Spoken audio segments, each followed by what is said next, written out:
Bonjour chers frères et sœurs, je vous salue vous qui aimez l'histoire.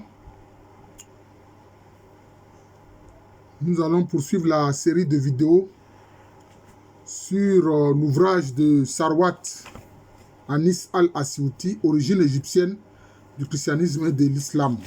Alors il a montré un peu l'environnement religieux du christianisme en Palestine à l'époque de Jésus.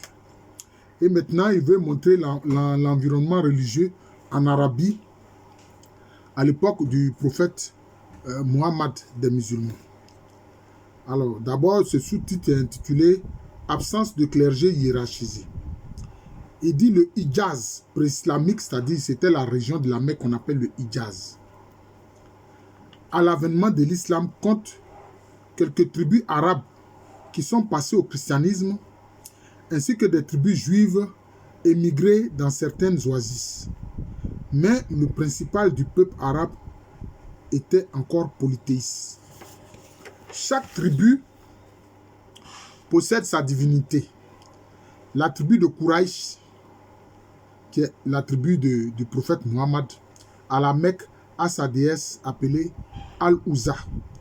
Celle de Taqif, dans la ville de At-Taïf, sa déesse est Al-Lat.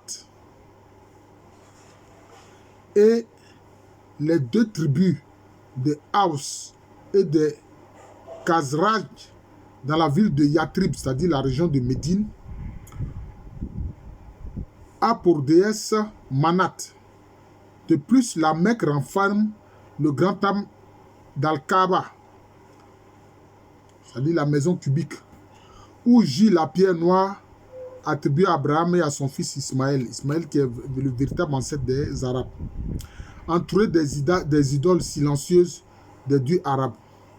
Ces idoles font tomber la pluie si précieuse dans le Hijaz semi-désertique, comme elle assure la victoire sur le champ de bataille.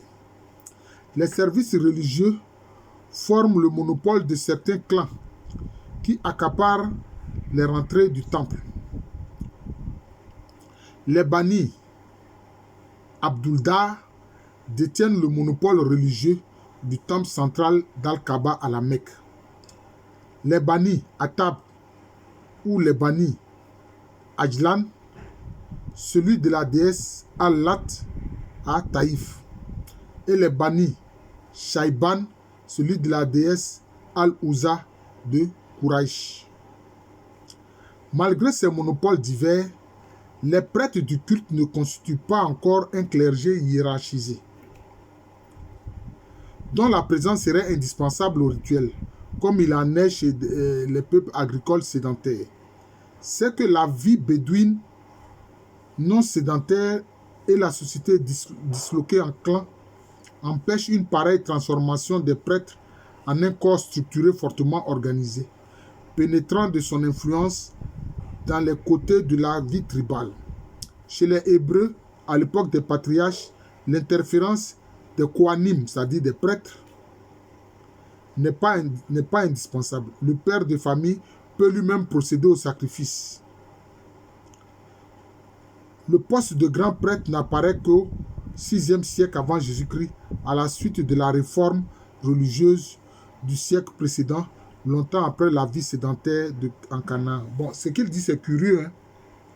C'est quand même curieux parce que on voit déjà qu'à l'époque de Moïse, c'est Aaron et ses fils qui font les sacrifices. Bon. Chez les peuplades germaniques, bon, je ne sais pas pourquoi il vient parler de ces peuplades germaniques-là. L'émission des prêtres n'est pas obligatoire. Bon, chez les Arabes pré-islamiques, les prêtres ne constituent pas une hiérarchie, un corps organisé avec des prérogatives. Le prêtre ne se révèle pas le membre d'un collège. Si certains clans accaparent les services religieux, monture, service de l'eau, garde des lieux saints dans les grands centres, ils en profitent pour devenir puissants et exercer leur hégémonie sur les autres clans. Il n'empêche que le métier de prêtre existe isolément, sans hiérarchie ni dépendance. Donc voilà, c'est la réalité qu'il essaie de présenter. Alors il dit le prêtre arabe qu'on appelle Kahin. Bon, ça ressemble aussi à Kohen. Hein? En hébreu, on dit Kohen. En arabe, c'est Caïn. Comme l'indique son nom, remplit tout spécialement la fonction d'augure. Son nom dérive du verbe takahana, prédit l'avenir. Il communique avec les djinns. Bon, il a mis en parenthèse les démons. Bon, les djinns, ce sont des esprits de la nature, en fait. Bon, mais j'entends quelquefois des musulmans dire qu'il y a des djinns qui sont convertis à l'islam et puis il y a des djinns qui ne sont pas convertis à l'islam. Et que, oui, qu'il existerait même une sourate sur les djinns. Voilà. Où des djinns ont entendu le prophète Mohammed révéler le Coran, une portion du Coran, et ils étaient contents d'écouter cela. Bon. Mais il n'est pas dit qu'ils se sont convertis. Bon, c'est ça le problème. Entre en contact avec les shayatines, c'est-à-dire les satans, pour dévoiler les secrets du destin qui guide les hommes. Voilà. Donc cela veut dire qu'il y avait des forces spirituelles diverses en Arabie. C'est ce que je pense que Sarwat Anis veut nous faire comprendre. Les Arabes s'adressent au Caïn avant de prendre toute décision dans la vie, qu'il s'agisse de la circoncision d'un enfant, de la conclusion d'un mariage, de l'inhumation d'un mort ou du doute concernant le comportement d'une personne, par exemple l'adultère d'une femme. Ils prennent alors 100 dirhams, un animal pour l'Holocauste, généralement un chameau, et vont trouver le prêtre de la divinité locale ou du grand dieu Hubal. Ils donnent au prêtre l'argent, sacrifient l'animal et s'enquièrent de la volonté du dieu en question. Voilà. Le prêtre leur prédit l'avenir moyennant les azlam, des petits morceaux de bois ou de pierre sur lesquels sont inscrites de courtes phrases, faites ou ne faites pas, que l'aruspice agite. Si l'oracle se révèle négatif, le Caïn prétend que le dieu est courroucé, demande un surplus d'offrande, jusqu'à ce que la divinité s'apaise. Alors le prêtre obtient un oracle positif et l'arabe s'en va satisfait, puis exécute ce qu'il voulait faire d'avance. Bon, voilà, c'est ce que Sarwat dit. Hein. Donc, si ce qu'il voulait faire d'avance là, bon, donc pourquoi s'il est venu alors consulter un Caïn, un prêtre? Bon, le prêtre aruspice peut dévoiler la personnalité du criminel, indiquer par exemple le voleur qui prit le chameau et le gorgea, ou prédire si un jeune homme amoureux obtiendra la main de sa belle. Il peut aussi, tel le Joseph biblique, interpréter les songes.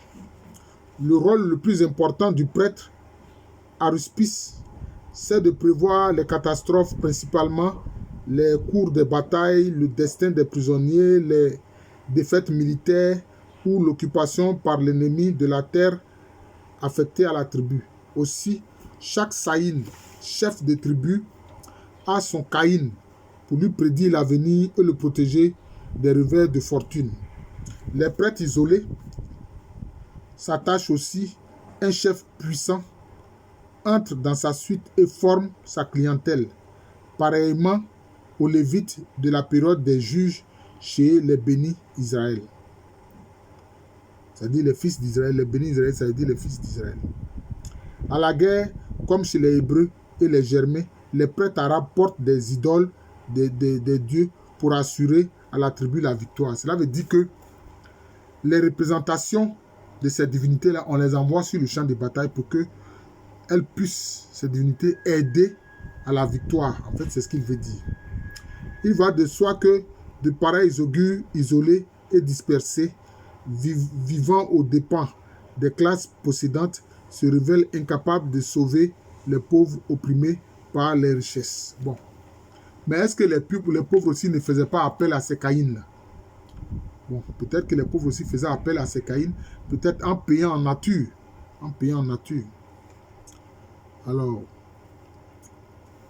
il fait une conclusion partielle ici, en disant que aucune possibilité de délivrance ne peut venir en Palestine, ni des augustales romains qui déifient le dictateur César, ni des hérodiens arabes qui se concilient les bonnes grâces de Rome, ni des chefs juifs siégeant dans le Sanhédrin, car ceux-ci oppriment le peuple juif et cherchent à intimider les autres peuples, comme ils refusent de cesser les sacrifices en l'honneur de César dans le temple de Jérusalem. Le peuple de Palestine est livré par les classes possédantes à l'omnipotence de Rome.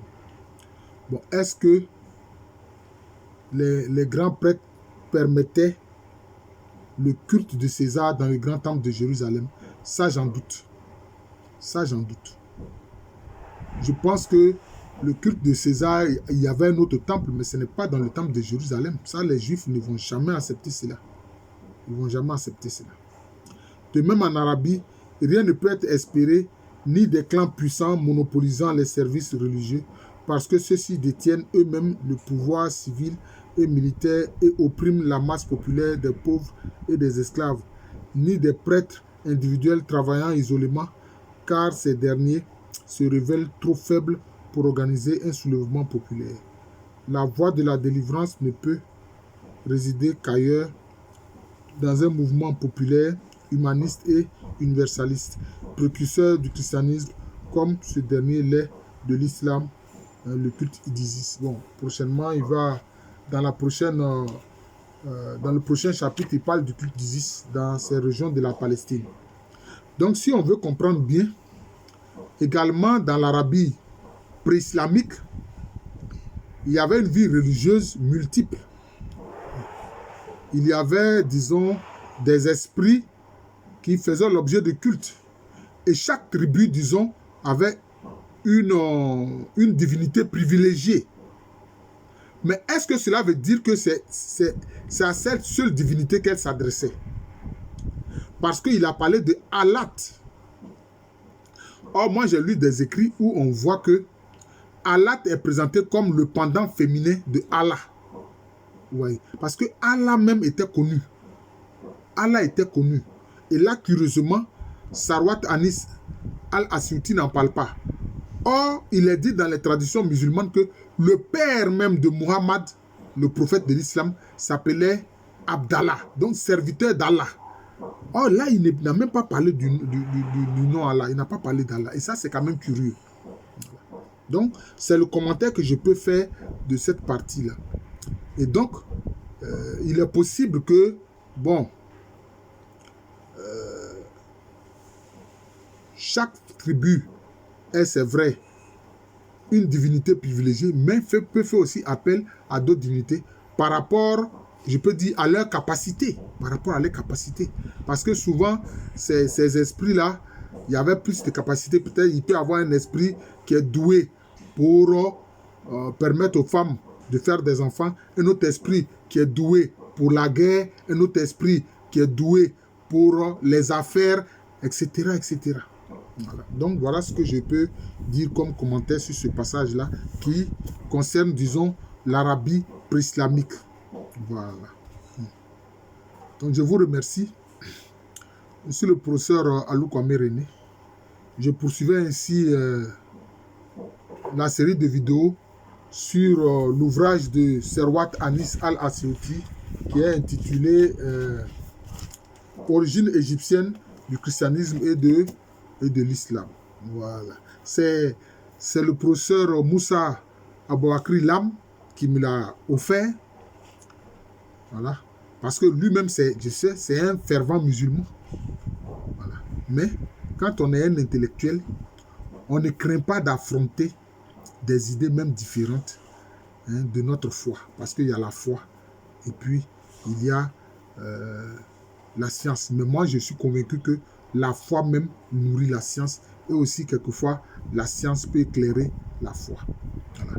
J'enseigne à l'université Félix-Houphouët-Boigny, une université qui est à Abidjan, c'est dans le quartier de Cocody, c'est en Côte d'Ivoire, un pays situé en Afrique de l'Ouest. Merci encore et bonne journée à tous.